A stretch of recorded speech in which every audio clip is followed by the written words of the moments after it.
And I've always wanted to ask you, this goes back a bit. Oh, I got in trouble with Miss McCall about that. You won't get in trouble with me. I'm too old to care. Okay. When you made Julius Caesar in the film, and Marlon Brando was in it with you, and the press, he was known as a motorcycle actor in those days because of a couple roles he'd played, and they decided that was all he could do. And they were saying, how dare he get on the screen with Sir John Gielgud and try to play Mark Antony with you playing Cassius. And I wondered, did you get along well? Was there any... I only met him very little. He was awfully sweet. The first day we were there, he took me up to his bungalow and said, you must do a speech for me. And I said, oh, I'm not going to do one of your speeches. Oh, yes, you must. And I found that he had tapes of Maurice Evans, John Barrymore, all the people he admired, Olivier, and he wanted me to do a bit too. And he was studying all the ways people spoke Shakespeare. And one day he did ask me to help him with a speech, and I made some suggestions. And the next morning he came down and he'd mugged them up and got them exactly as if I wasn't directing the picture, of course, and I only didn't want to interfere because I thought they'd probably think I was a show-off from England who was going to teach them all how to play the bard. And so I kept my trap shut as much as I could, unless I was really asked. And after that, we didn't meet very much. I did say to him one day, why don't you play Hamlet? I'd love to direct you in it. And he sort of havered and said, oh, I didn't think I'd dare. And he was saying then that he would retire.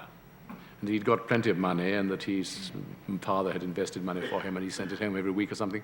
And he seemed to me then to be a very shy, very worried boy who didn't quite know where he was going. And he used to come on the set looking absolutely splendid in this orange toga, and he'd walk, and then he'd look very suspiciously around at the crew and put a cigarette behind his ear for fear they'd think he was being piss-elegant. And it was rather touching, that, because he wasn't grand at all, and he did have a great ambition to find the drama of this character. And how did you think he did in the I think he was very striking. I didn't think he knew quite enough about the shape of the scenes. You see, I'd played the part on the stage, and I think if you've played a part on the stage and it's then adapted for the screen, you know the architecture of it. You can do it in little bits, you can do different speeches, and yet you know where the peak of the scene comes vocally, which he didn't know. And the director tried to cover that in the forum scene, for instance, by having close-ups of the crowd all the time. And he would do one speech a day, and you lose his voice very often because he wasn't used to using so much voice. So that he really, I think, hadn't the chance, which he would have done if he'd been able to first play it in the theater. And it was a shame because he was a wonderful actor in the theater. I saw him here in Streetcar originally, and I believe he was wonderful in Candida with Miss Cornell. And I think it's a terrible pity he never went back to the theater. I think the discipline irked him very much. But he was so splendid in Streetcar and so funny.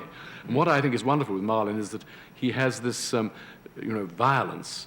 And yet I remember now when he opened that trunk in the Streetcar and took out that false jewelry and says, what do you think she is, a deep-sea diver or something like that? And he made it so amusing that all the brutality of the character was balanced by that. And it helped Tennessee's attitude too. The humor in Tennessee's work is always so valuable, I think, because it shows off his emotional passages so well.